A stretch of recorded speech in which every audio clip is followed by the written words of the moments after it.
السلام عليكم ورحمة الله وبركاته. معكم هيام من مطبخ اكلات ام البنات. النهارده هنعمل مع بعض حاجة حلوة قوي وجميلة.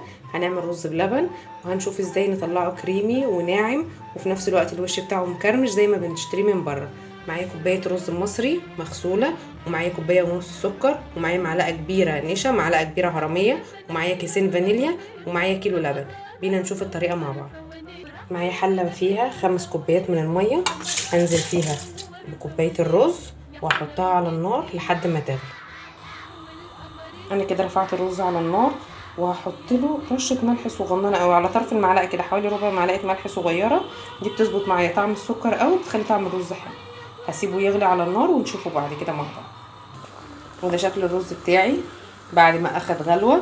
هوطي عليه واسيبه على نار هاديه خالص تلت ساعه نص ساعه لحد ما يستوي كويس جدا والرزايه تتهري خالص. اول ما الاقي الرزايه اتهرت واتاكدت من سواها اضيف باقي المكونات.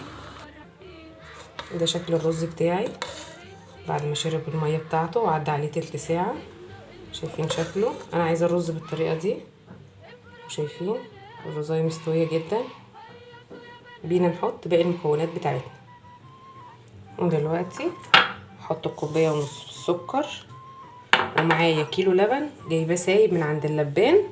ما تجيبيش لبن علب عشان يطلع لك الرز بلبن حلو، لازم يكون لبن سايب من عند اللبان وما يكونش مغلي. نحط كيلو لبن مع بعض. بسم الله. هرجعه على النار تاني ونقلبه لحد ما يغلي.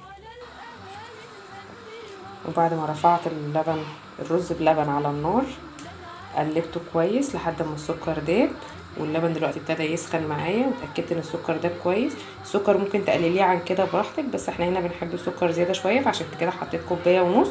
هسيبه لحد ما يغلي ونرجع نكمل مع بعض. وده شكل الرز بلبن، واللبن اهو بيغلي معايا. هوطي عليه النار واسيبه بس دقيقتين، الرز بس يشرب من طعم اللبن والسكر، ونرجع نضيف باقي المكونات مع بعض.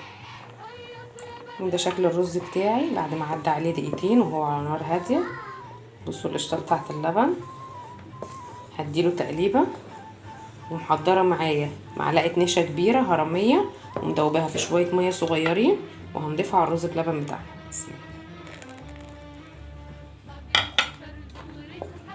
ونبتدي نقلب. بعد ما ضفت النشا هقلبه بس كده شويه لمده دقيقه عشان اتاكد ان النشا استوى كويس ومفيش اي طعم للنشا. وده الرز بلبن بتاعي انا رفعته من على النار، ودلوقتي هضيف له ظرفين من الفانيليا. الفانيليا بعد ما بنشيل الرز بلبن من على النار نضيف الفانيليا عشان بس ريحتها تفضل ثابته في الرز بلبن وما تطرش. الرز بلبن مش خفيف، اول ما يتحط في الاطباق وهيبرد هيظبط القوام بتاعه ويبقى حلو جدا. بينا نغرف الاطباق بتاعتنا. نراعي واحنا بنغرف الرز بلبن ان كل مره هنغرف ما ناخدش من على الوش، لا ندي الرز بلبن تقليبه ونبتدي نغرف.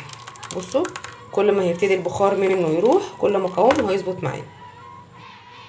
وده شكل اطباقنا بعد ما غرفناها. كميه الرز اللي انا عملتها طلعت لي 7 بولات و4 طواجن كمان اهم. هعملهم رز بلبن فرن، بس هسيبه يهدى شويه لحد ما يعمل طبقه قشره كده على الوش، وبعد كده احطه تحت الشوايه لحد ما ياخد لون كده بسيط، ونرجع نكمل مع بعض. وده شكل الرز بلبن بتاعنا بعد ما خرج من الفرن. انا اديته لون كده تحت الشوايه، بس نخلي بالنا عشان هو ما بياخدش وقت خالص عشان بس ما يتحرقش منك. وده شكله وشكل اطباقنا. هسيبهم يبردوا خالص على رخامه المطبخ. تمام. واول ما يبرد هغطي الاطباق وهغطي الطواجن وهدخلها التلاجة ونرجع نشوفها مع بعضها. وبعد يوم كامل في التلاجة ده بيكون شكل اطباقنا. ده شكل الرز بلبن اللي هو الفرن. ده شكل الطبق العادي. وعايزه اوريلكم قد ايه كمان هو متماسك وحلو في نفس الوقت ناعم، مش كتله واحده كده من كتر النشا، هي بس كفايه معلقه نشا كبيره. وده بيبقى شكله قوامه. بشوفكم في حلقه جديده ووصفه جديده. مع السلامه.